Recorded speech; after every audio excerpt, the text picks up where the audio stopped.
Hey, it's your girl T, and today I'm going to talk about how and when to trim your ends to get the maximum amount of growth. I talk about staying on top of your ends and trimming your hair all the time, and a lot of you guys had questions. So I trim my hair at home all the time, so today I'm going to show you exactly how I do that and hopefully make you feel a little bit more confident trimming your hair at home or in the salon. I know it sounds crazy, kind of counterintuitive, but if you want length, you have to stay on top of trimming your hair.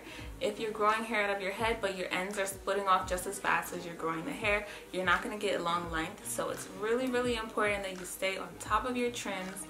Here's a little blurb about what you should be looking for when you're trimming your hair.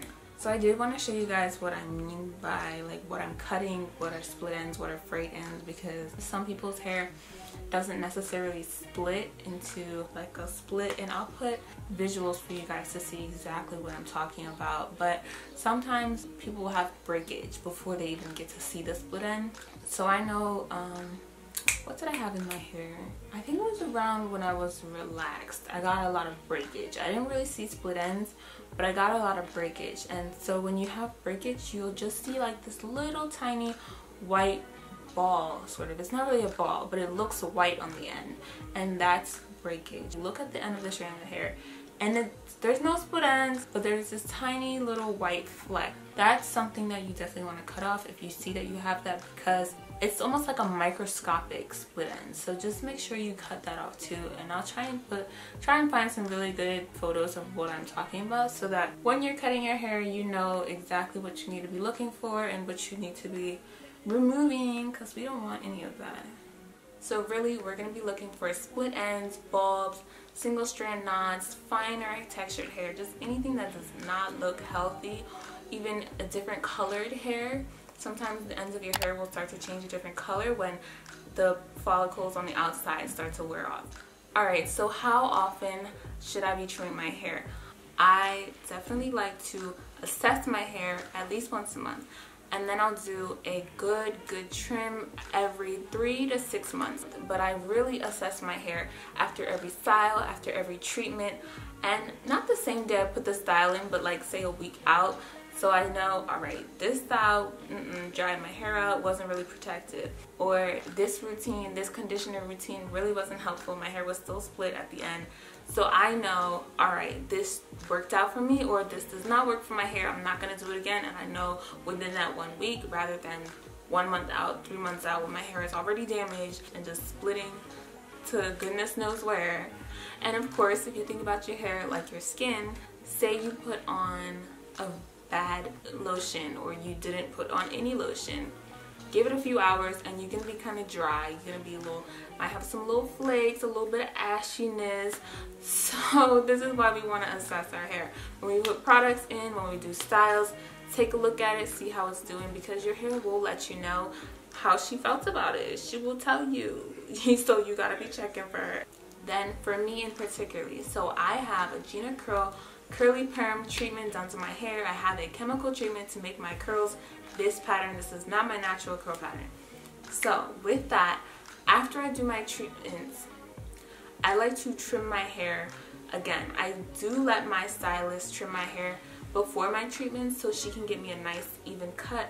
I like that she does that for me. But after my treatments, I will again trim my hair, because a chemical treatment might cause a little bit of damage. As the bonds rearrange, you might have some unraveling. So after my chemical treatment, I'll wait maybe 2 weeks, 3 weeks, maybe even 4 weeks, and then I'll give myself a little trim to really stay on top of those ends, because I don't want to see any split ends, any damage. I don't want the possibility for them to come.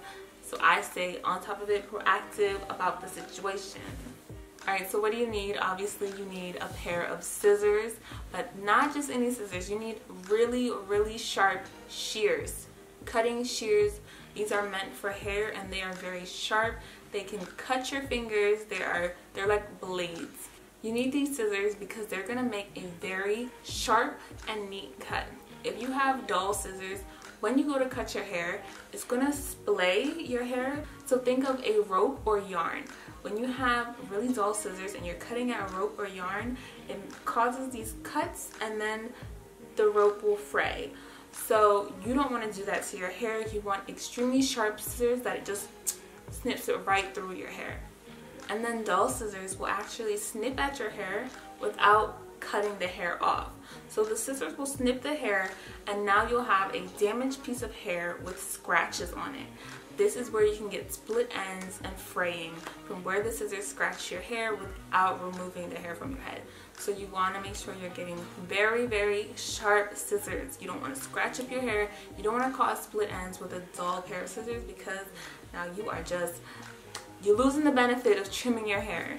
And here is a quick blurb about that. I'm sure I've said this before, but just make sure when you're cutting your hair, you're finding really sharp shears.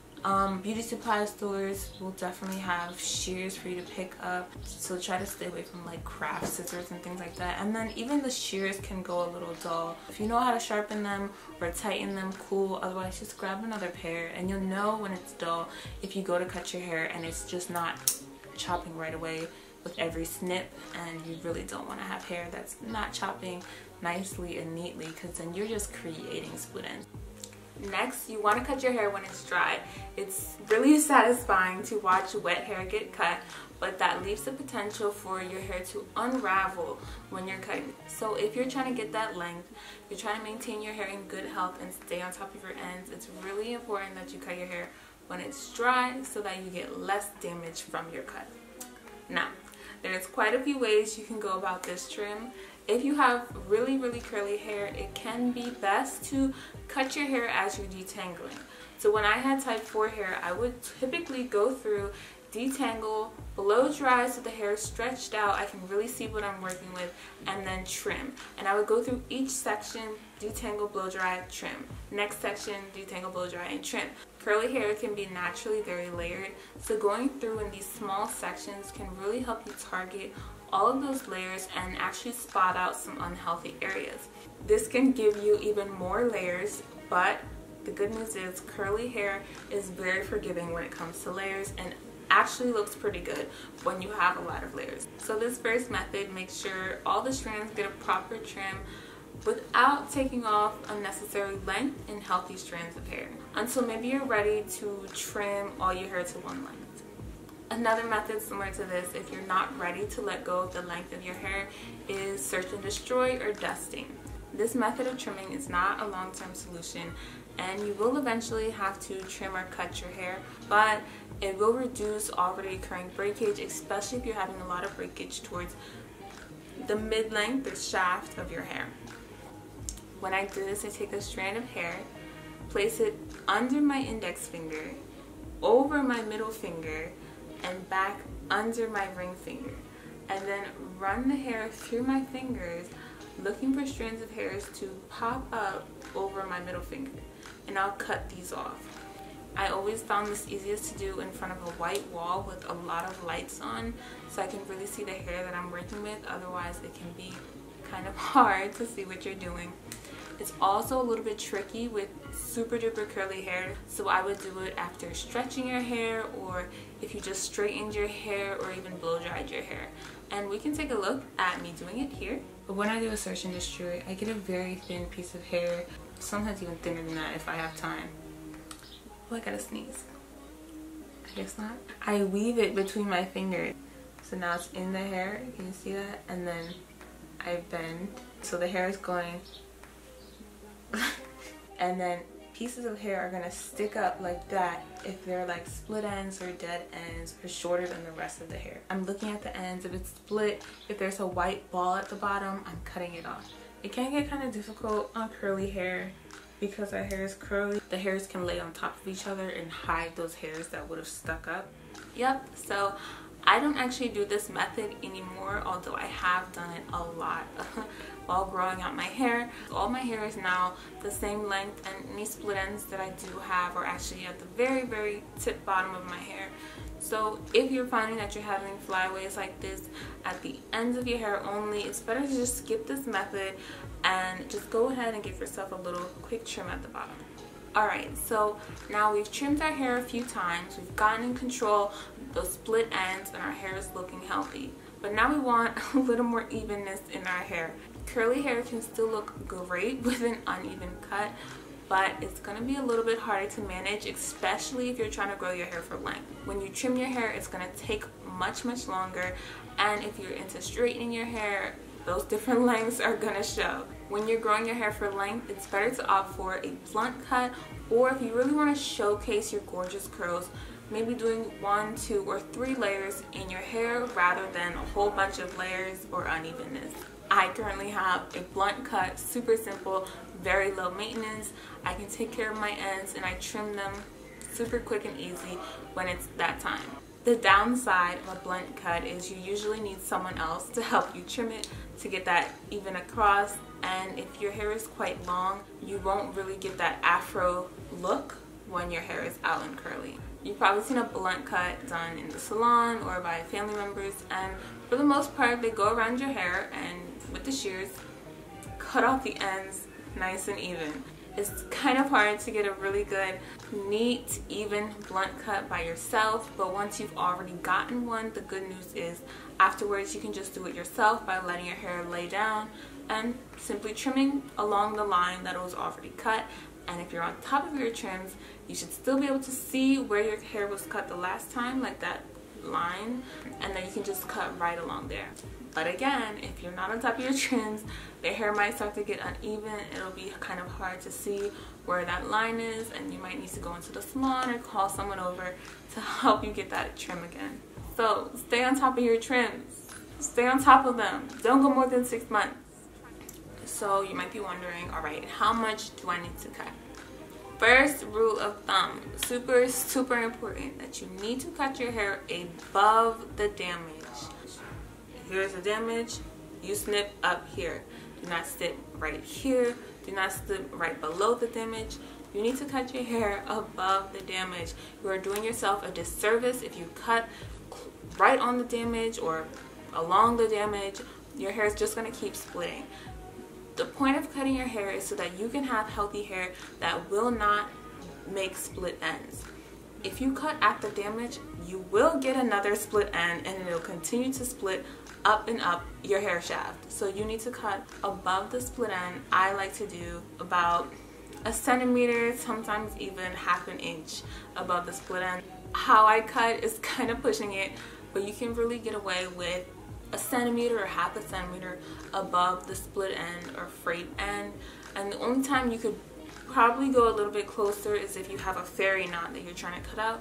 Then you could go maybe 1 millimeter or 2 above the fairy knot. If you are trying to grow your hair, it is going to be better to trim your hair a little bit higher above that breakage, a little bit higher where you feel comfortable now, than have it break off even higher later, okay? So just above the damage, always above the damage. If you put off your trims for a while now, say getting close to a year, it can be discouraging to feel like you need to cut off so much of your hair, especially if you're having split ends up here maybe, and before you've really gotten the hang of maintaining healthy hair and figured out exactly how to prevent split ends in your hair. So I usually suggest, and I did this myself too, to trim your hair once a month.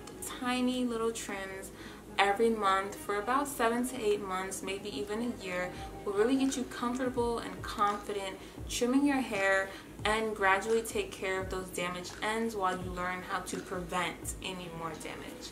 This can be really helpful when you're just starting off your hair growth journey and trying to get in control of those split ends and breakage. Alright, so let's say you're already successfully growing your hair out, you're pretty good about preventing damage, but you just want to know how much should you trim your hair so you can really maximize that growth, limit the damage, and get that length that you want. At this point, you can actually stretch your trims out as far as 6 months.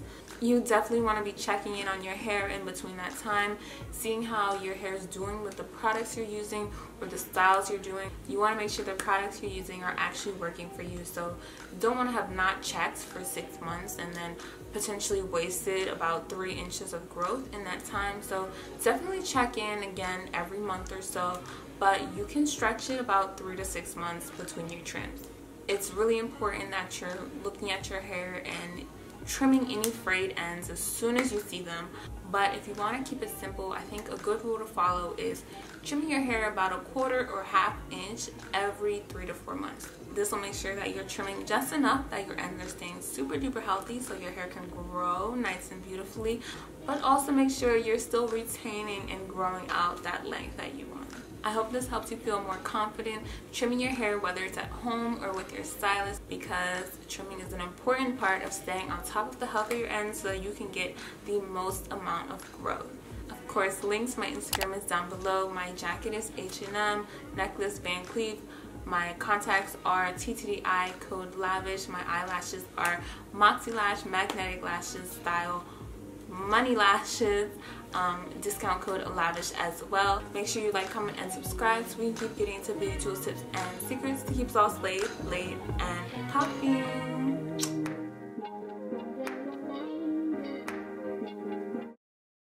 No, this is not.